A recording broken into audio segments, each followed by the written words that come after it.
নমস্কার, শুভ সন্ধ্যা। শাশ্বতী সিনহা টক্সে আপনাদের সবাইকে স্বাগত। আপনারা শুনছেন তারাশঙ্কর বন্দ্যোপাধ্যায়ের কীর্তিহাটের কর্চা চতুর্থ খণ্ডের আজ 10ম অধ্যায়। শুরু করি। সুরেশ্বর বললে, এরপর হার মেনেছিলেন রত্নেশ্বর। দেবেশ্বরকে কলকাতা ফিরে যেতে অনুমতি দিয়েছিলেন। সঙ্গে সঙ্গে বাপ বেটায় একটা আপোষ হয়েছিল। রত্নেশ্বর দেবেশ্বরের ভিক্ষেমা কৃষ্ণভামিনীর সম্পত্তির 2/3 অংশের দাম হিসেবে 50,000 টাকা নগদ আর কলকাতার বাড়ি লিখে দিয়ে বলেছিলেন, আমি বিবেচনা করে দেখলাম ওই সম্পত্তিটা 16 আনা তোমারই প্রাপ্য হওয়া উচিত ছিল, কিন্তু সে যখন আর হবার উপায় নেই এবং 3 ভাগের 2 ভাগ তোমার ভাইরা পাবে, তখন তার দাম হিসেবে এটা তোমাকে দিচ্ছি। আমার ইচ্ছায় তুমি সাহেব কোম্পানির চাকরি ছেড়েছ, এই টাকায় তুমি এখনই ব্যবসা আরম্ভ করো। আরও কথা হয়েছিল, দেবেশ্বর কথা দিয়েছিলেন মদ্যপান তিনি সংযতভাবেই করবেন। অসংযতভাবে মদ্যপান স্বাস্থ্যহানি, পাপ না হোক অপরাধ। এবং বেদনার্ত হাসি হেসে সুরেশ্বর বললে, এবং নারীর কথাও হয়েছিল। রত্নেশ্বর তাতেও সংকোচ বোধ করেননি, ইঙ্গিতে অনুরোধ করেছিলেন অবশ্য। বলেছিলেন, হ্যাঁ, ভূমি এবং সম্পদের যারা অধিকারী তারা সংসারে নারীর ক্ষেত্রে ভোগী। কুলপতি সমাজপতিরা বহু বিবাহ করে থাকেন, রাজারা বহু বিবাহের পরও রক্ষিতা রাখেন। আমাদের আশেপাশে তো দেখছি রাজরাজরাদের। একটা দীর্ঘ নিঃশ্বাস ফেলেছিলেন রত্নেশ্বর রায়। তারপর বলেছিলেন, তবু নিজের ইজ্জত, বংশের মর্যাদা এসব বজায় রেখেই সব করা উচিত। মদ্যপান করতে হয় ঘরে বসে করো, বাইরে পথে বেরিয়ে মত্ততা কেন প্রকাশ করবে? শুধু তো মর্যাদা ইজ্জত নয়, নিজের নিরাপত্তা আছে, আরও অনেক কিছু আছে। দেবেশ্বর রায় কোনো উত্তর দেননি, স্তব্ধ হয়েছিলেন। শেষ পর্যন্ত বলেছিলেন, আমি এর উত্তর লিখে পাঠিয়ে দেব। রত্নেশ্বরই প্রথম প্রস্তাব লিখে পাঠিয়েছিলেন। বাড়ি ভাড়া করে রক্ষিতা রাখার কথা ছিল। বীরেশ্বর রায়ের শেষ জীবনে যেমন সফিবাই ছিল, রত্নেশ্বর লিখেছিলেন, ভায়োলেটের সঙ্গে কোনো সম্পর্ক রাখো বা থাকে, ইহা আমার ইচ্ছা নহে। তাহার সহিত সম্পর্ক রাখিলে কোনো দিন না কোনো দিন এই গোয়ানপাড়ার গোয়ানরা রায়বাড়ির দুর্নামের ধ্বজা হইয়া থাকিবে এবং ইহাদিগকে ভয় করিয়া চলিতে হইবে। দেবেশ্বর উত্তর দিয়েছিলেন, ভায়োলেটের প্রতি তার আর কোনো আকর্ষণ নেই, সে মোহ তার কেটে গেছে এবং এ বিষয়ে বিশেষ আলোচনা আপনার সহিত করিবার মতো মনের কাঠিন্য আমার আর নাই। আমি আপনার নিকট পরাজিত হইয়াছি, আপনি চিন্তিত হইবেন না। আমি এমন কোনো কর্ম করিব না যাহাতে আপনাকে লজ্জিত হইতে হইবে। এরপর চিঠি এসেছিল, আবার তোমাকে উত্ত্যক্ত করিতেছি, আমার বধূমাতার অবস্থা কি হইবে? উত্তর গিয়েছিল, আমি ইতর নহি, তাহার কোনো অসম্মান হইবে না। এর উত্তরেও প্রশ্ন এসেছিল, সম্মান তোমার নিকট হইতে তাহার কাম্য নয় এবং সে যতক্ষণ নিজে অসম্মানের মতো কর্ম না করে ততক্ষণ কাহার সাধ্য তাহাকে অসম্মান করে? আমি অবহেলা অবজ্ঞার কথা বলিয়াছি। স্বামীর নিকট হইতে স্ত্রীর যাহা প্রাপ্য তাহার সম্পর্কেই প্রশ্ন করিয়াছি। দেবেশ্বর উত্তর দিয়েছিলেন, বহুজন সমক্ষে শাস্ত্রীয় মন্ত্র পাঠ করিয়া শপথ করিয়া যাহা রক্ষা করিতে পারি নাই, দিব বলিয়া দিতে পারি নাই, আবার আপনার নিকট শপথ করিয়া তাহা দিব বলিয়া কি লাভ হইবে? তবে আমি চেষ্টা করিব এবং আমি চেষ্টা করিয়া দিতে তাহাকে পারিব না যদি তিনি তাহার পাওনা আমি যেমন আপনার নিকট আদায় করিয়া লইলাম তেমনি করিয়া আদায় করিয়া লইতে না পারেন। এরপর আর প্রশ্ন রত্নেশ্বর করেননি, শুধু নিজের ডায়েরিতে লিখেছেন, ভাগ্য বড় না পৌরুষ বড়, এ প্রশ্নের সেই একই উত্তর রইল চিরকাল। ভাগ্যং ফলতি সর্বত্র, ন চ বিদ্যা ন চ পৌরসং। রায়বংশের ভাগ্য এই তার কর্মফলের দ্বারা নির্দিষ্ট প্রাপ্য। একটা তীরকে যেমন যে মুখে নিক্ষেপ করো সে তার গতিতে সেই মুখেই ছোটে, তেমনি করিয়াই ছুটিয়াছে আমার সকল চেষ্টাই ব্যর্থ হইয়া গেল। বিচিত্র চরিত্র দেবেশ্বর রায়। সুলতা, আজ তাকে বিচিত্র চরিত্র মনে হয় বটে, কিন্তু সেকালে তিনি ছিলেন আল্ট্রা মডার্ন, অবিশ্বাসী, নাস্তিক, ইতিবাদের একটি সংজ্ঞাকে তিনি মনুষ্যত্ব বলে মানতেন এই পর্যন্ত। তর্কে যুক্তিতে ক্ষুরধার, কল্পনাতে তিনি অসম্ভব অবাস্তবকে জীবনে গড়ে তুলতে চান। কলকাতায় এসে খনির জায়গা কিনে খনির মালিক হয়ে বসলেন। জমিদারি তিনি পছন্দ করেন না, বলেন মনুষ্যত্ব বিরোধী। তিনি ইন্ডাস্ট্রিয়াল ভারতবর্ষের অন্যতম নির্মাণকর্তা হয়ে ধনকুবের হবেন, এই তার বাসনা। এসব মানুষের মন মাটিতে বিচরণ করে না, আকাশে পাখা মেলে উড়ে বেড়ায় না, তার চেয়ে বলবো মাটির বুকের জলীয় বাষ্পের মতো আকাশে মেঘ হয়ে ভেসে বেড়ায়। নিচে মাটিতে নামতে হলে হয় জলধারায় নামে, নয় বিদ্যুতের মতো পৃথিবীর বুক চিরে নামে। জলধারায় নামার মধ্যেও ঝড় সঙ্গে নিয়ে আসে, কখনো মানুষের সর্বনাশ করে দিয়ে যায়, কখনো দেখা দিয়েও মুখ ফিরিয়ে চলে যায়। পৃথিবীর ফসল শুকিয়ে মরে, তবে অধিকাংশ সময়েই পৃথিবীতে ফসল বাঁচিয়ে সুফলা করে দিয়ে যায়। দেবেশ্বর ছিলেন, শুধু দেবেশ্বর কেন, সম্পদশালী সম্পত্তিশালী ঘরের মানুষের ছেলেরা এই মেঘের মতো, হয় অতিবৃষ্টি নয় অনাবৃষ্টিতে চিরকাল ধরে মানুষকে ক্লেশ দিচ্ছে, আবার ফসলের জলও দিচ্ছে।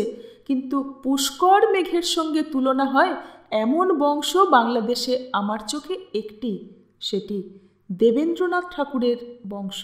জাত বংশে ভুবন বিদিতে পুষ্করাবর্ত কানাং, ওই একটি বংশকেই বলা যায়। দেবেশ্বরকে কিংবা রায়বাড়িকে আমি পুষ্কর বংশ বলি না, বলবো না, তবে দেবেশ্বর অভিজাত ছিলেন, সম্বর্ত মেঘ বলতে পারো। খনির ব্যবসায়ে অসামান্য সাফল্য এবং কৃতিত্ব অর্জন করেছিলেন।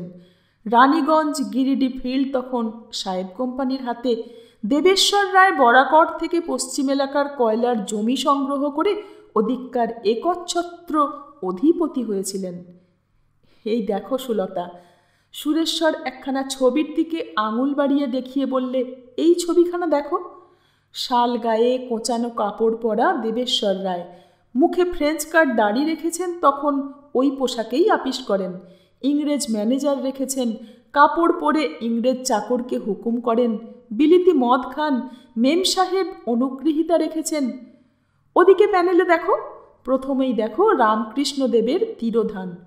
ওই দেখো তার পায়ের কাছে দাঁড়িয়ে স্বামী বিবেকানন্দ। ওখানে লেখা আছে, উনি বলছেন, মনে রাখিও জন্ম হইতেই তুমি মহামায়ার কাছে উৎসর্গীকৃত। ওই দেখো বঙ্কিমচন্দ্র, হাতে আনন্দমঠ, ওখানে লেখা বন্দে মাতরম গান। সুজলাং সুফলাং মলয়জা শীতলাং শস্য শ্যামলাং মাতরম। তারপর দেখো রবীন্দ্রনাথ, ওখানে লিখেছি, ওরে তুই ওঠ আজি, আগুন লেগেছে কোথা, কার শঙ্খ উঠিয়াছে বাজি, জাগাতে জগৎ জনে। ওই দেখো তারপর কংগ্রেসের অধিবেশন। দেবেশ্বর রায়ের মুখ দেখো, একসঙ্গে সমস্ত কিছুর প্রতি বক্র এবং ব্যঙ্গ হাস্যভরা দৃষ্টি। সব কিছুকে অবজ্ঞা করেছেন, শুধু নিজেকে ভেবেছেন সত্য, বাকি সব মিথ্যা। বাপের সঙ্গে, ভাইদের সঙ্গে, এমনকি নিজের বড় ছেলের সঙ্গেও মেলেনি তার। এরই মধ্যে তিনি একলা চলেছেন। তিনি বুকের ভিতর তার রাক্ষসী ক্ষুধা। এ ক্ষুধা রায়বংশের 3 ছেলের মধ্যেই ছিল, কিন্তু দেবেশ্বর রায়ের ক্ষুধার সঙ্গে কারুর ক্ষুধার তুলনা হয় না। নিত্য নূতনের ক্ষুধা, এবং এ ক্ষুধার রুচি ছিল তার ভায়োলেটের স্বজাতীয়দের মধ্যে। মিশ্র রক্ত, মিশ্র সৌন্দর্য।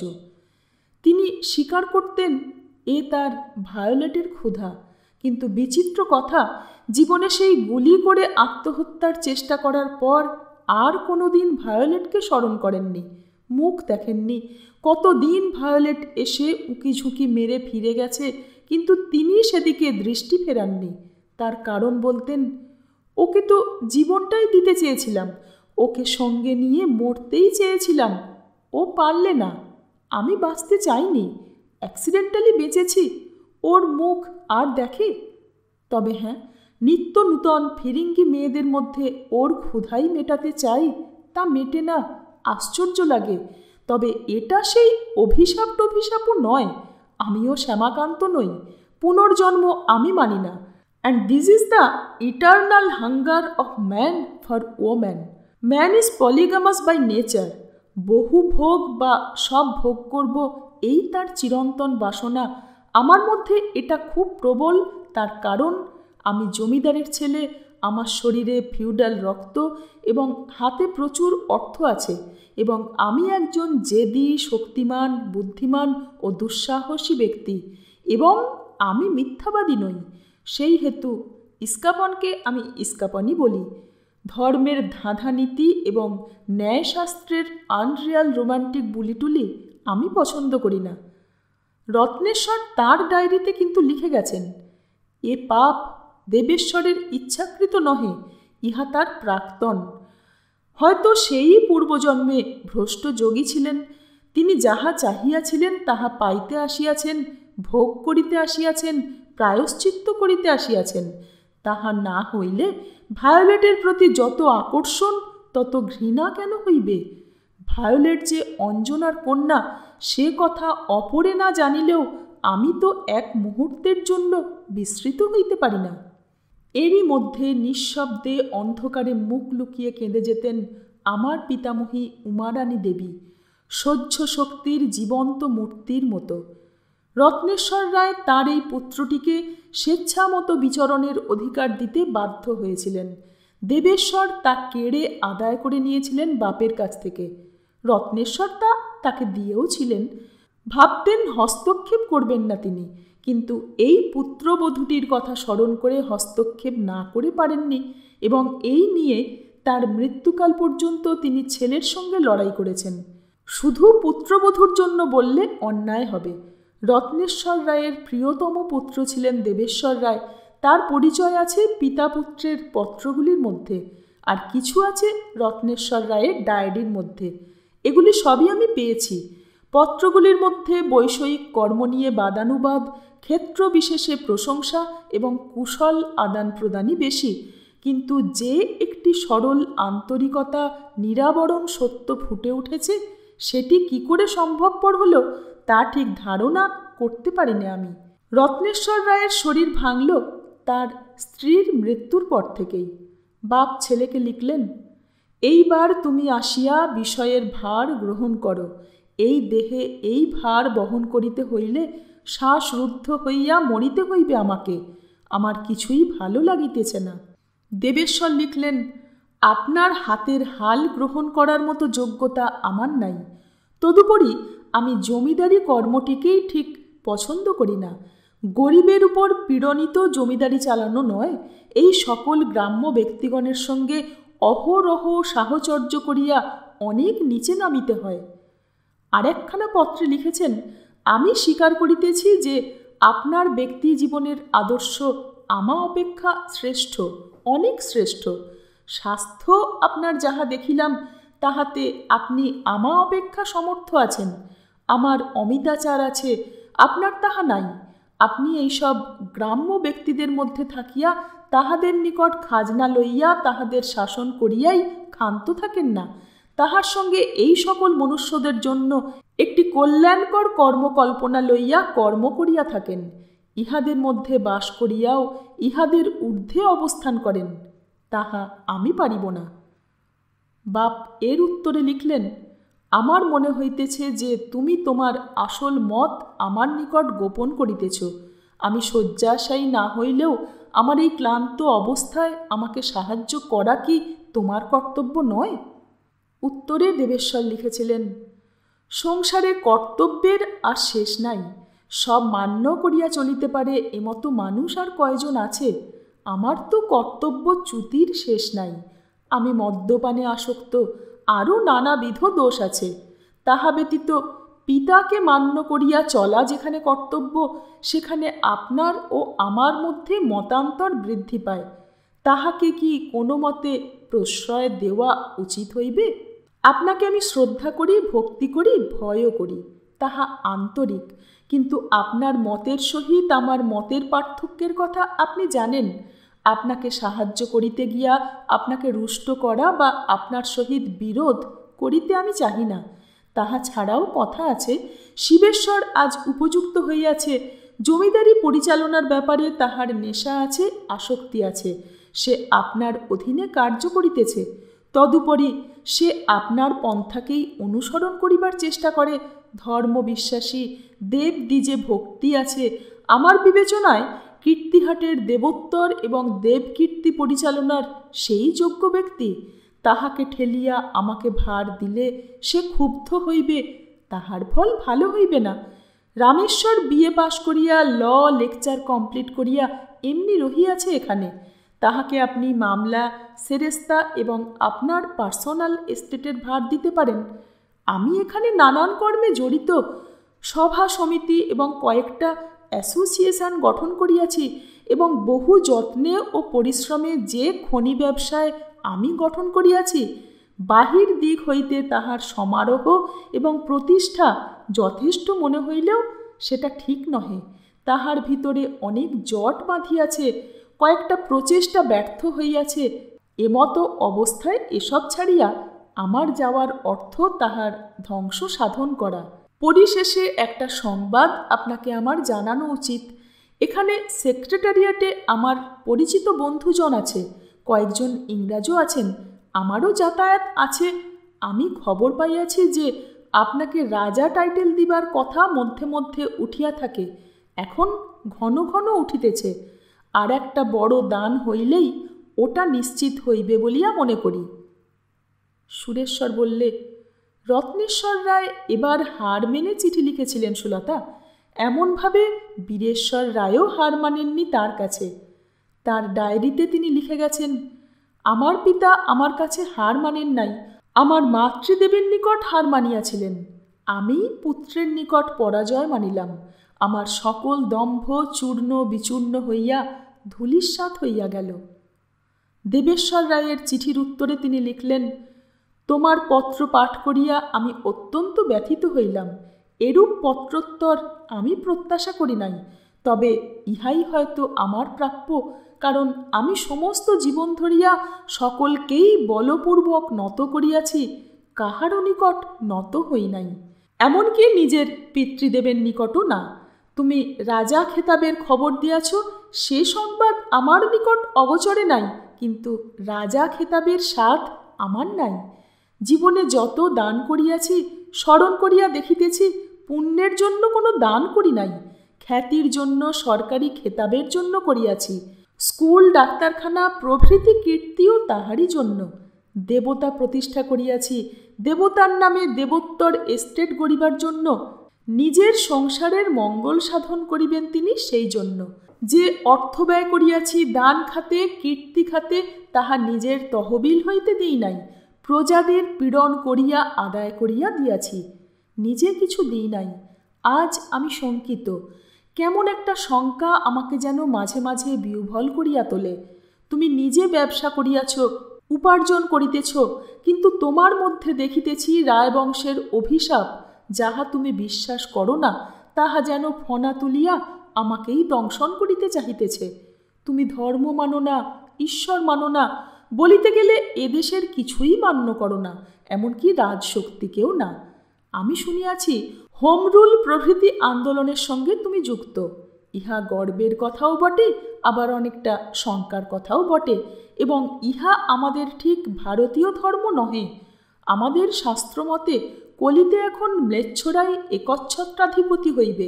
এই সম্রাট ঈশ্বরের প্রতিনিধি, তাহা ব্যতীত এমন শান্তি শৃঙ্খলা তাহারা স্থাপন করিয়াছে যাহা স্বপ্নাতীত। আজ আমরা স্ত্রী পুত্র কন্যা লইয়া নিরাপদ নিঃশঙ্ক, অথচ তুমি পুরাপুরি ইংরাজি ভাবাপন্ন। তবুও তুমি আমার জ্যেষ্ঠ সন্তান, তুমি শক্তিমান, তুমি সাহসী, তুমি সত্যবাদী। তুমি ছাড়া অপর কাহারও ভরসা আমি করিতে পারিতেছি না। কিছুদিন শিরেশ্বরের উপর প্রত্যাশা করিয়াছিলাম। সে মদ্যপান করে না, সে ত্রিসন্ধ্যা করে, দেবদ্বিজে ভক্তি আছে, শাস্ত্রাদি পাঠ করে, সে স্ত্রীতে অনুরক্ত। কিন্তু যত দিন যাইতেছে তত আমার চক্ষু খুলিতেছে। সে মদ্যপান করে না, কিন্তু শুনিতেছি সে গঞ্জিকা সেবন করে অতি গোপনে। সে ত্রিসন্ধ্যা করে, দেবদ্বিজে ভক্তি করে, শাস্ত্রপাঠ করে, কিন্তু শৃগালের মতো ভীরু এবং লোভী। ভোরবেলা সূর্যোদয়ের পূর্বে বিছানায় বসিয়া শেরখানেক সন্দেশ রসগোল্লা ভক্ষণ করে, কারণ সকাল হইতে কিছু না খাইয়া স্নানাদি করিয়া প্রাতঃসন্ধ্যা করিয়া চা পান করিবে। দেবতার ব্রাহ্মণের জমি বা বিষয় বেনামে মহাজনী করিয়া বন্ধক লয়। শাস্ত্রপাঠ করে, কিন্তু স্ত্রীলোক অপেক্ষাও শুচিবায়ুগ্রস্ত। স্ত্রীতে অনুরক্ত, কিন্তু তাহা অপেক্ষাও চরিত্রহীন হইলেও ভালো হইত, কারণ সে স্ত্রী ছাড়িয়া একটা দিনও থাকিতে পারে না। ইহারই মধ্যে তাহার 2 পুত্র 1 কন্যা এখানে একটা থিয়েটার পার্টি করিয়াছে। কতকগুলো অপগণ্ড ইতর শ্রেণীর বালক লইয়া নাচ শিক্ষার ব্যবস্থা করিয়া তাহাতে প্রমত্ত রহিয়াছে। কখনো সত্য কথা বলে না, বাক্য দিয়া বাক্য রক্ষা করে না, মামলায় মোকদ্দমায় প্রবল আসক্তি। কীর্তিহাট এস্টেটের মামলা সেরেস্তা আমিই বড় করিয়া পত্তন করিয়াছি, কিন্তু বাজিকর, সত্য, কর বৃদ্ধি প্রভৃতি জমিদারি সংক্রান্ত মকদ্দমা ছাড়া মকদ্দমা ছিল না। শিবেশ্বর তাহার সঙ্গে মহাজনী যোগ করিয়াছে। লোকের নিকট হইতে সে হ্যান্ডনোট তমসুদ কিনিয়া লইয়া ঘাতকের নামে নালিশ করে। তোমার পতনের মধ্যে একটা বড় কিছু পতনের মর্যাদা আছে, গুরুত্ব আছে। তাহার অধঃপতন ক্ষুদ্রতায় ঘৃণ্য। সম্প্রতি একজন বাদ্যকরের কাছে দেবোত্তরের জমি ক্রয় করিয়াছে স্ত্রীর নামে। শশকের মতো ভীরু, কীট পতঙ্গ ব্যাধি সমস্ত কিছুর ভয়ে অস্থির। ডাকাতের ভয়ে সমস্ত রাত্রে নিদ্রা যায় না। রাজকুমারী রানী কাত্যায়নী দেবীর আমলের মতো দারোয়ানগুলিকে সমস্ত রাত্রি হল্লা করিতে হয়। রামেশ্বরকেও জানো, সে তোমাকে অনুকরণ করিতে চায়, কিন্তু তাহার ধী শক্তি নাই এবং সাহসও নাই। 2 বার বিয়ে ফেল করিয়া বিলাত যাইতে চায়, ব্যারিস্টার হইয়া আসিবে। সেও মদ্যপান করে, সেও চরিত্রভ্রষ্ট। সর্বাপেক্ষা দুঃখ তাহার যত কুদৃষ্টি রায়বাড়িতে যাহারা আশ্রিত তাহাদের যুবতী স্ত্রীকন্যাদের উপর। আমি অসহায়ের মতো দেখিতেছি। দেবশক্তির রোষ অভিশাপ হইতে পরিত্রাণ কোনো এক ব্যক্তি পাইলেও পাইতে পারে, কিন্তু বংশের উপর অভিশাপ পতিত হইলে আর রক্ষা নাই। কোনো এক পুরুষ পরিত্রাণ পাইবার চেষ্টা করিলেও বংশ পরিত্রাণ পায় না, অথবা ইহাই কালের অভিপ্রায়। কলির শেষে এমতো হইবারই কথা। মানুষের সাত্ত্বিক ভাব বিলুপ্ত হইয়াছে, রাজসিক ভাবও বিগত হইতেছে। এক্ষণে তামসিক ভাবই সমস্ত মানুষের মনকে আচ্ছন্ন করিতেছে। মনে হইতেছে অচিরকালের মধ্যেই এ দেশের অবশিষ্ট অর্ধপাদ পুণ্য তাহাও শেষ হইয়া সবই বিলুপ্ত হইবে।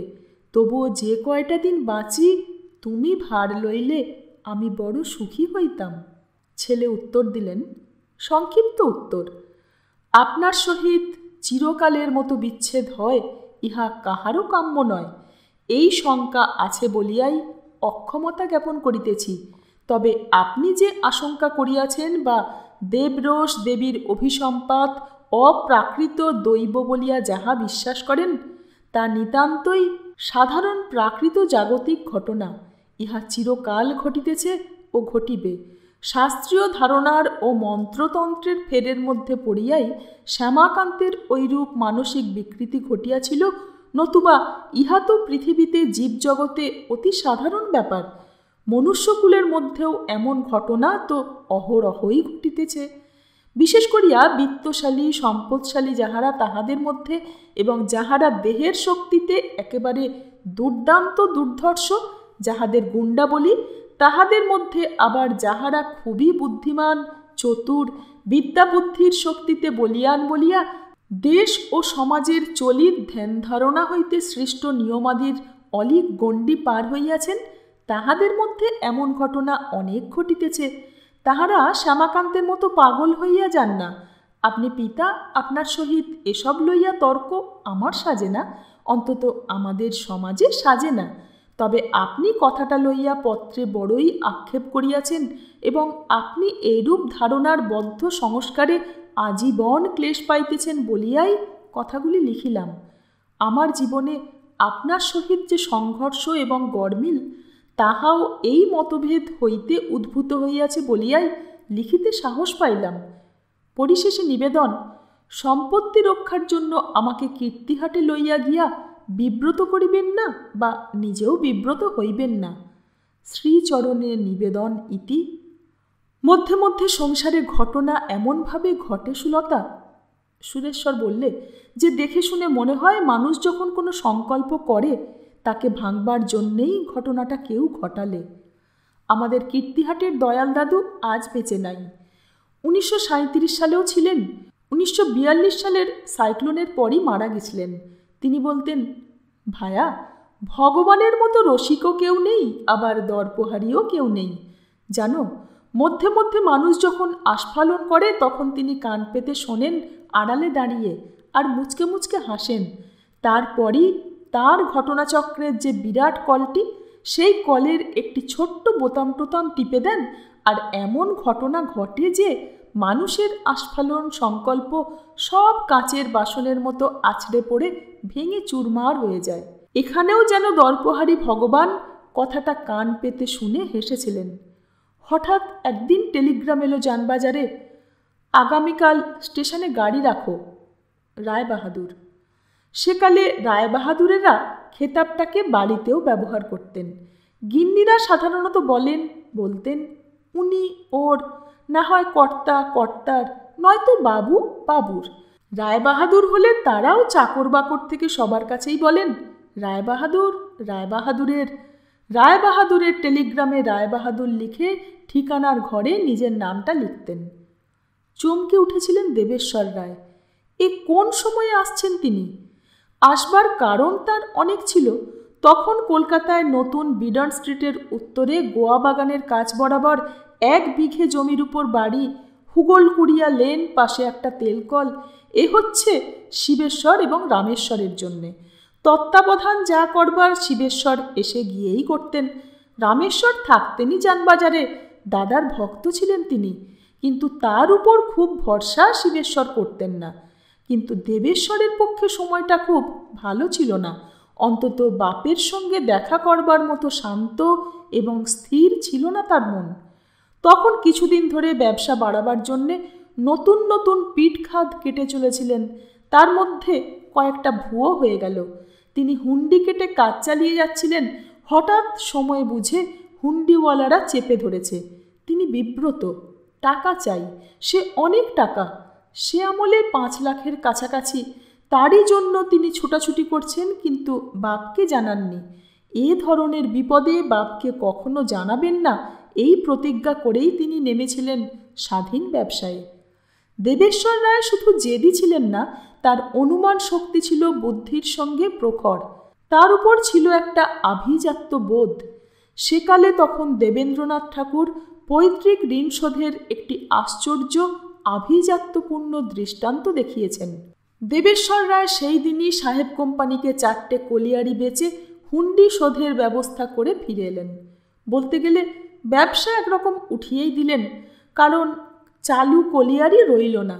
থাকবার মধ্যে থাকলো মানভূম জেলায় বিস্তীর্ণ পতিত প্রান্তর, তাও বরাকর থেকে এদিকে ঝরিয়া ওদিকে কাতরাস পর্যন্ত ছড়ানো।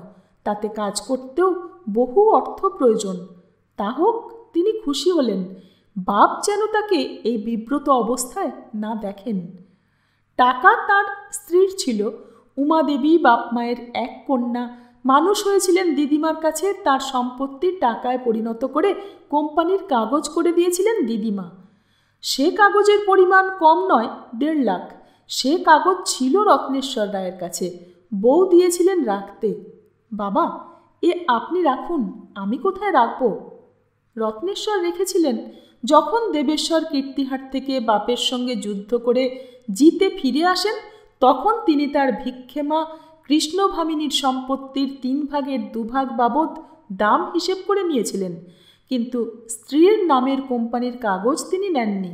তিনি চাননি, রত্নেশ্বরও দেননি, এমনকি উল্লেখও করেননি। স্ত্রীর সঙ্গে ব্যবহার কোথাও বাইরে একটা বিভেদ ছিল না, কিন্তু অন্তরে অন্তরে একটা বিরাট পার্থক্যের দুই তীরে তারা বসবাস করতেন। তিনি ছিলেন নাস্তিক, স্ত্রী ছিলেন ঘোরতর দেবতা বিশ্বাসী।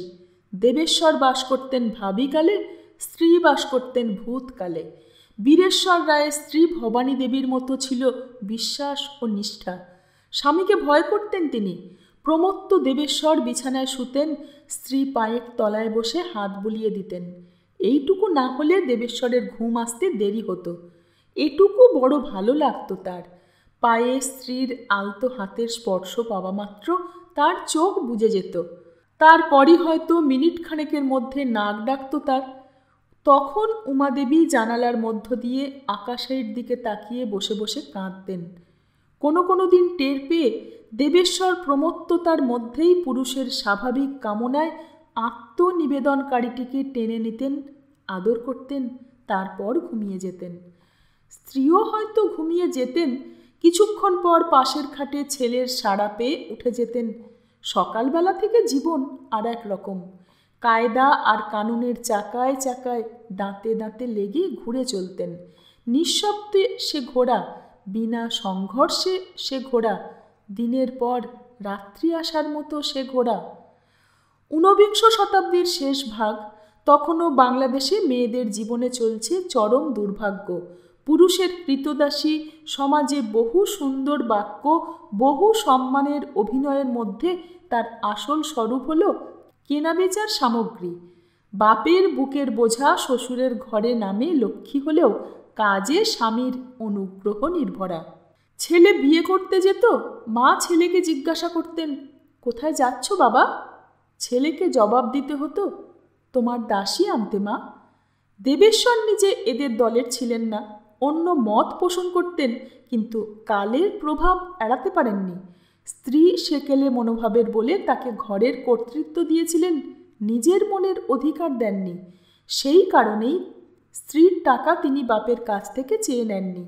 স্ত্রী যা হয় করবেন, অথবা তার অন্তে উত্তরাধিকারীরা যা হয় করবেন, তিনি ছোবেন না, নেবেন না, এই ছিল তার সংকল্প। স্ত্রী নিজে চেয়ে নিয়ে দিলে তিনি হয়তো নিতেন, কিন্তু স্ত্রী তো তা দেননি। রত্নেশ্বর রায় সেই কোম্পানির কাগজ নিয়েই দিতে এসেছিলেন এবং নিজে থেকে বাকি টাকা দিয়ে সব মেটানোই ছিল তার অভিপ্রায়। সে অনুমান করে নিতে দেবেশ্বরের দেরি হয়নি। তাই তিনি একদিনেই কলিয়ারি বেচে দিয়ে প্রশান্ত মুখে বাপকে আনতে গিয়েছিলেন হাওড়া স্টেশন। হাওড়ায় ছেলেকে দেখে রত্নেশ্বর রায়ও ধাঁধাতে পড়েছিলেন। এমন প্রশান্ত মুখ তো তিনি কল্পনা করেননি। ছেলে প্রণাম করে জিনিসপত্র গাড়ির ছাদে চাপিয়ে গাড়ির সামনের সিটে বসে বাপকে প্রশ্ন করেছিলেন, হঠাৎ এমনভাবে এলেন, খবর সব ভালো তো? চিঠি না দিয়ে টেলিগ্রাম পাঠালেন। গাড়ির ভিতর বসে অন্ধকারের মধ্যেই ছেলের দিকে তীক্ষ্ণ দৃষ্টিতে বারবার তাকাচ্ছিলেন রত্নেশ্বর রায়।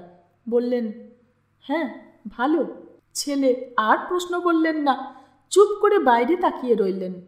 কয়েক মুহূর্ত পরে বললেন, হুগল কুড়িয়ার বাড়ি সেদিন আমি দেখতে গেছিলাম। প্ল্যান আমার ভালো লাগলো না। ঘরগুলো ও সব শিবেশ্বর রামেশ্বরের পছন্দ, ওদের বাড়ি ওরা যেমন চায় তেমনি হচ্ছে। বাড়িটা ওখানে না করলেই হতো। তেলকলটা কিনছেন, তেলকলের জন্যে ও জায়গাটা রেখে সরে বাড়ি করাই ভালো ছিল। থাক ওসব কথা, আমি ও জন্যে আসিনি। আমি হিসেব মেটাতে এসেছি। আমার শরীর ভালো যাচ্ছে না, মনে হচ্ছে দিন ফুরিয়ে আসছে। প্রপিতামহ কুড়ারাম রায় দীর্ঘ জীবন পেয়েছিলেন। তারপর থেকে পিতামহ সোমেশ্বরের কাল থেকে সবাই আমাদের স্বল্পায়ু, 50 কেউ পার হয় না। তোমাকে এত করে লিখলাম, তুমি গেলে না। আমি এলাম তোমার যা বিশেষ কিছু আমার কাছে পাওনা আছে তাই দেবার জন্য। পাওনা? আপনার কাছে আমার বিশেষ পাওনা? হাসলেন দেবেশ্বর। হ্যাঁ, তোমার ভিক্ষে মায়ের টাকা তুমি নিয়েছ, আমি দিয়েছি, কিন্তু বৌমার পিতৃধন কোম্পানির কাগজ আমার কাছে গচ্ছিত ছিল, সেটা তুমি চাওনি। তাছাড়া বৌমার দিদিমা বলেছিলেন, ওর বয়স 20 বছর না হওয়া পর্যন্ত ওর হাতে বা একটু চুপ করে থেকে বলেছিলেন, এমনকি তোমার হাতে দিতেও বারণ করেছিলেন। আবার একটু চুপ করে থেকে বলেছিলেন, কথাটা তোমাকে বলা হয়নি, এ বিয়ের সম্বন্ধ আমি করিনি, কাশিতে পিসেমশাই আর অন্নপূর্ণা এ সম্বন্ধ করেছিল। তখন তুমি গুলির ক্ষতের জন্যে বিছানায় শুয়ে তোমার কথাটা অগোচর ছিল না তার, সেই জন্যেই বৌমার 20 বছর বয়স না হওয়া পর্যন্ত তাকে বা তোমাকে দিতে বারণ করেছিলেন। দেবেশ্বর সামনের সিটে স্থির হয়ে বসে শুনছিলেন, কোনো উত্তর করেননি। বাড়িতে এসে মুখ হাত ধুয়ে খাবার আসনে বসে রত্নেশ্বর পুত্রবধূকে ডেকে কোম্পানির কাগজগুলি তার হাতে দিয়ে বলেছিলেন, তোমার পৈতৃক ধন মা, তোমার দিদিমা তোমার বাপের শরিকানি সম্পত্তি বেচে টাকা দিয়ে কোম্পানির কাগজ করেছিলেন। বিয়ের সময় আমার হাতে দিয়ে বলেছিলেন, উমার 20 বছর বয়স না হওয়া পর্যন্ত এ কাগজ আপনার হাতে রাখবেন। আমি তার থেকেও বেশি দিন রেখেছি। সুদে আসলে জমে 1.5 লক্ষের উপর দাম এর এখন। নাও তুমি, নিয়ে দেবেশ্বরকে দাও। আমি শুনেছি দেবেশ্বর বিজনেসে লোকসান খেয়েছে, হুন্ডির দেনায় বিব্রত হয়েছে। টাকা আমি দিতে পারতাম, কিন্তু সম্ভবত দেবেশ্বর তা নেবে না, ভাইদের অজুহাত দেখাবে। সেটা নেহাত মিথ্যেও নয়। শিবেশ্বর এমনিতেই বলে আমি পক্ষপাত করে থাকি।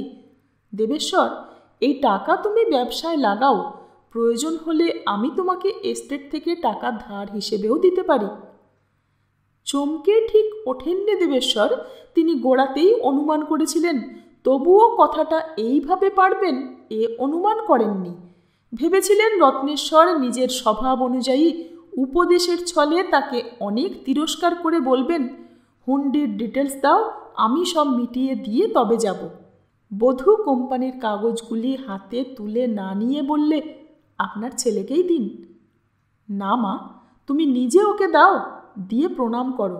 দেবেশ্বর এতক্ষণে বলেছিলেন, হুন্ডির ঝঞ্ঝাট সব মিটে গেছে, আজই আমি মিটিয়ে ফেলেছি। মিটিয়ে ফেলেছ? কি করে মেটালে? আমি খবর পেয়েছিলাম তুমি বিব্রত হয়ে পড়েছ, পাগলের মতো ঘুরছ টাকার জন্যে।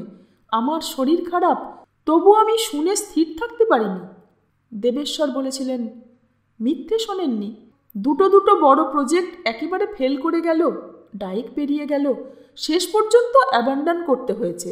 এদিকে পাওনাদারেরা সময় বুঝে চেপে ধরবার চেষ্টা করলে, যা আমাদের স্বভাব, কিন্তু আমি তাতে দমিনি। ভার্জিন ল্যান্ড যা নিয়েছি তা রেখে চালু কলিয়ারি কটা বিক্রি করে দিচ্ছি বেঙ্গল কোলকে। চুক্তি হয়ে গেছে, দলিল হতে বাকি আছে। হুন্ডির দায় এখন বেঙ্গল কোলের। চালু কলিয়ারিগুলো সব বিক্রি করে দিলে আমাকে জানালে না? চুপ করে থাকলেন দেবেশ্বর। আমি কি তোমার শত্রু দেবেশ্বর? দেবেশ্বর তবু নীরব হয়ে রইলেন। এবার দেবেশ্বর বললেন, না, আপনি জন্মদাতা পিতা, কিন্তু এ ব্যবসা আমি আপনার অমতে করেছি। এতে ফেল পড়ে দেনার জন্যে আপনার কাছে গেলে আপনার ছেলের মতো কাজ করা হতো না। বৌমার সঙ্গে পরামর্শ করেছিলে? ঘাড় নাড়লেন দেবেশ্বর। না। সঙ্গে সঙ্গে বধূ উমা চেতনা হারিয়ে পড়ে গেলেন মাটির উপর আছাড় খেয়ে। এর 15 দিনের মধ্যে আবার টেলিগ্রাম এলো কীর্তিহাট থেকে। রত্নেশ্বর রায় কীর্তিহাট ফিরে গিয়েই অসুস্থ হয়ে পড়েছেন, জ্বর হয়েছে। রত্নেশ্বর রায় টেলিগ্রাম করেছেন, বৌমা এবং ছেলেদের নিয়ে এখানে এসো, আমি অসুস্থ। ঠিক তার পরের দিন আবার টেলিগ্রাম এলো, ফাদার্স ইলনেস সিরিয়াস ডিলিরিয়াস, কাম ইমিডিয়েটলি শিবেশ্বর। এবার ফিরতে হয়েছিল দেবেশ্বরকে। স্ত্রী 2 পুত্র নিয়ে দেবেশ্বর কীর্তিহাটে ফিরেছিলেন বহুকাল পর। অবশ্য 2-1 দিনের বা 4 দিনের জন্য কয়েকবার এসেছেন। এ আশা সে আশা নয়, এবার এসেছিলেন যেন থাকতে হবে বলে। সঙ্গে 15 বছরের বড় ছেলে যজ্ঞেশ্বর এবং ছোট ছেলে যোগেশ্বর, তখন 13 বছরের। যোগেশ্বরের পর আর সন্তান হয়নি। রুগ্ন বিকারগ্রস্ত বাপের বিছানার পাশে দাঁড়িয়ে প্রথম নিজেকে হারালেন দেবেশ্বর, এবং হেরেও গেলেন। রায়বাহাদুর রত্নেশ্বর রায় বিহ্বল দৃষ্টিতে তাকিয়ে বিড়বিড় করে বকছেন, বাবা বাবা বাবা। না না না, মা কই, মা মা? স্বর্ণলতা, সরস্বতী বউ, ছি ছি, কোথা যে যাও? কেন অঞ্জনাকে বারবার আমার কাছে আসতে দাও? ছি ছি ছি ছি, তুমি কিছু বোঝো না। না না না। দেবেশ্বর এলো না? দেবেশ্বর, দেবেশ্বর। টপ টপ করে চোখ থেকে জল পড়তে শুরু করেছিল। এই সময় শিবেশ্বর এসে গম্ভীর মুখে তার হাতে একখানা কাগজ দিয়ে বলেছিলেন, এখানা বাবা কাল লিখে ম্যানেজারের হাতে দিয়েছিলেন, উনি আমাকে দিয়েছেন, কাগজখানা তুমিই রাখো। জ্বরে পড়ে অবধি রত্নেশ্বর রায় একটা কঠিন কিছুর আশঙ্কা করেছিলেন। তার প্রতিষ্ঠা করা চ্যারিটেবল ডিসপেন্সারির প্রৌঢ় ডাক্তার তাকে গোড়া থেকেই দেখছিলেন, তাকেও তিনি তার আশঙ্কার কথা বলেছিলেন। কিন্তু তিনি মাথা চুলকে বলেছিলেন, কই, তেমন কিছু তো ঠিক মনে হচ্ছে না। অল্প অল্প জ্বর, শরীর খারাপ, এই পর্যন্তই, তার বেশি কিছু না। রোজ কাছারি করছিলেন। 5 দিনের দিন জ্বরটা একজুড়িতে দাঁড়ালো। 6ষ্ঠ দিনের দিন তিনি সকালে উঠে মুখ হাত ধুয়ে ডাক্তারকে এবং ম্যানেজারকে ডেকে পাঠিয়েছিলেন একসঙ্গে। ডাক্তারকে বলেছিলেন, কি বুঝছো? আজ্ঞে না, তেমন কিছু নয়, বোধহয় পেট পরিষ্কার নেই। তুমি ঠিক ধরতে পারছো না, মেদিনীপুর থেকে সিভিল সার্জনকে কল দাও। একটু পর বলেছিলেন, না, বেটাদের মুখখানাই লাল আর মুখেই খুব বড়াই, মেদিনীপুরের গোলক ডাক্তারকে কল দাও, বুঝেছ? ম্যানেজারকে বলেছিলেন, তুমি এই টেলিগ্রামটা পাঠাও কলকাতায়। প্রথম টেলিগ্রাম তিনি নিজে খসড়া করে দিয়েছিলেন, বৌমা এবং ছেলেদের নিয়ে অবিলম্বে এসো, আমি অসুস্থ, রত্নেশ্বর। ম্যানেজার চলে যাচ্ছিলেন। রত্নেশ্বর হঠাৎ তাকে ডেকে বলেছিলেন, দাঁড়াও হে, শুনে যাও, বলে একখানা নাম ছাপানো কাগজ টেনে নিয়ে তাতে কিছু লিখে ম্যানেজারের হাতে দিতে গিয়েও দেননি। কাগজখানাকে সামনে রেখে তার একটা নকল করে নিয়ে বলেছিলেন, একখানা সদরের উকিলের কাছে পাঠিয়ে দাও, একখানা তোমার হাতে রইল। যদি আমার রোগ কঠিন হয় তাহলে এই নির্দেশ মতো কাজ করবে, বুঝেছ? কাগজখানায় লেখা ছিল, অদ্য হইতে আমার জীবিতকালের শেষ ক্ষণ পর্যন্ত রায়বাড়ির সমুদয় এস্টেট ইত্যাদি সমস্তই আমার জ্যেষ্ঠপুত্র শ্রীমান দেবেশ্বর রায়ের হুকুম মতো এবং তাহার সহি সাবুদে চলিতে থাকিবে। ব্যাংকের কার্যাদি বন্ধ থাকিবে। আদায়ে খাজনা ইত্যাদি ও সিন্ধুকে মজুদ অর্থ হইতে ব্যয়াদি নির্বাহ হইবেক। সিন্ধুকে যাহা মজুদ আছে তাহা গতকালকার রোকড়ের হিসাবের মধ্যে দৃষ্ট হইবেক। তাহার পাশে আমি সহি দিয়াছি। ইহাতে অপর কোনো ব্যক্তির অর্থাৎ আমার অপর 2 পুত্রের কোনো প্রকার আপত্তি চলিবে না। দেবেশ্বরের সকল কৃতকার্য আমার কৃতকার্যের তুল্য বলিয়া গণ্য হইবেক। আমি সম্পূর্ণ সজ্ঞানে বিছানায় বসিয়া এই পত্র লিখিলাম এবং ইহার একখণ্ড নকল সদরে আমাদের উকিলের নিকট প্রেরণ করিলাম। ইতি রত্নেশ্বর রায়। শিবেশ্বর সেই কাগজখানি বড় ভাইয়ের হাতে তুলে দিয়ে বললেন, এই উনি নিজে হাতে লিখে ম্যানেজারের হাতে দিয়েছিলেন। ম্যানেজার আমাকে দিলেন পরশু, উনি হুঁশ হারাবার পর। পরশু 7 দিন গেছে। মেদিনীপুরের ডাক্তার বলে গেছে জ্বর বিকার। থেমে থেমে কথা বলছিলেন শিবেশ্বর। দেবেশ্বর বুঝতে পারছিলেন যে শিবেশ্বর কান্না চেপে কথা বলছে। কথাটা ঠিক, ভুল তার হয়নি। ক্ষোভে ক্রোধে তার কান্না আসছিল। শিবেশ্বর জানতেন, বিশ্বাস করতেন, তিনিই পিতার অনুগত এবং প্রিয়তম পুত্র। দেবেশ্বরের চোখ থেকে জলের ধারা গড়িয়ে পড়ল এবার।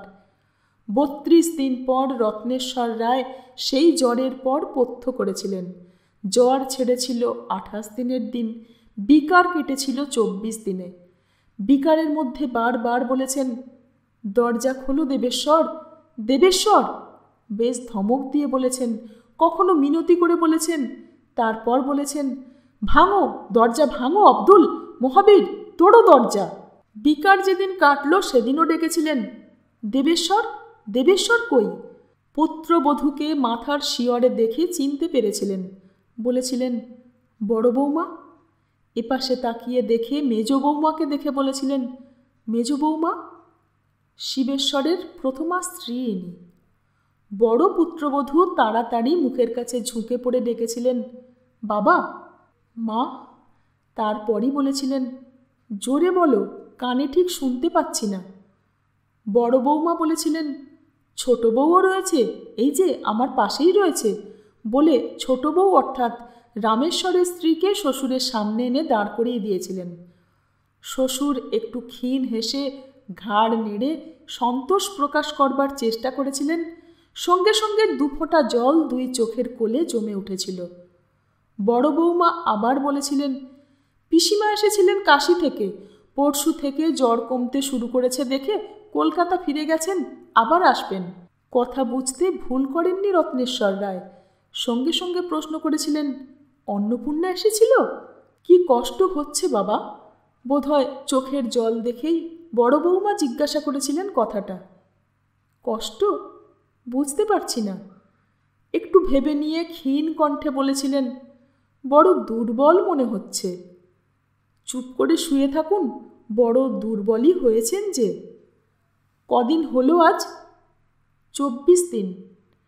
একটা দীর্ঘ নিঃশ্বাস ফেলে রত্নেশ্বর বলেছিলেন, তোমরা কবে এলে? আজ 18 দিন হয়ে গেল বাবা। দেবেশ্বর সে এসেছেন? ওই যে ওই বারান্দায় আসছেন বোধহয়। সত্যিই বারান্দায় পায়ের শব্দ উঠছিল। সে শব্দ রত্নেশ্বর রায় শুনতে পাননি। দেবেশ্বর, শিবেশ্বর, রামেশ্বর 3 ভাই খবর পেয়ে বারান্দা ধরে ঘরে দরজার সামনে এসে দাঁড়িয়েছিলেন। বড় বউ ইশারা করে ডেকেছিলেন স্বামীকে, এসো। দেবেশ্বর 2 ভাইকে সঙ্গে নিয়ে এসে সামনে দাঁড়িয়েছিলেন। রত্নেশ্বর দেবেশ্বরকেই বলেছিলেন, এসেছ? দেবেশ্বর চুপ করে দাঁড়িয়ে থেকেছিলেন। এর উত্তর তিনি দিতে পারেননি, খুঁজে পাননি। তবে 3 ভাইয়ের চোখ জলে ভরে উঠেছিল। এরই মধ্যে ডাক্তার এসে পড়ে সবিনয়ে মৃদুস্বরে বলেছিলেন, ওর এখন বিশ্রাম দরকার বড়বাবু। বড়বাবু দেবেশ্বর বলেছিলেন, হ্যাঁ নিশ্চয়, তবে ওকে বলে যেতে হবে, না হলে। বড় বউ উমা বলেছিলেন, জোরে বলো একটু, কানে ঠিক শুনতে পাচ্ছেন না। দেবেশ্বর ঝুঁকে পড়ে বলেছিলেন, ডাক্তার বলছেন আপনার এখন বিশ্রাম দরকার। রত্নেশ্বর রায় ঘাড় নেড়ে জানিয়েছিলেন, হ্যাঁ। তারপর একটা দীর্ঘ নিঃশ্বাস ফেলেছিলেন, আর কিছু হবে না, হতে দেরি আছে, বলে গেছে আমাকে। সবিস্ময়ে তার মুখের দিকে তাকিয়েছিলেন দেবেশ্বর, তার সঙ্গে অন্য ভাই এবং বউয়েরাও। রত্নেশ্বর রায় বলেছিলেন, তোমার মা সারা অসুখটা ওই ঘরে আমার সামনে বসে থেকেছে। এই তো সে গেল, বলে গেল, আমি এবার চললাম, এখন আসতে তোমার দেরি আছে কিছুদিন, ভালো হয়ে গেলে এবার। 10ম অধ্যায় এখানেই শেষ। ফিরে আসছি 11 অধ্যায় নিয়ে। সঙ্গে থাকবেন। ধন্যবাদ।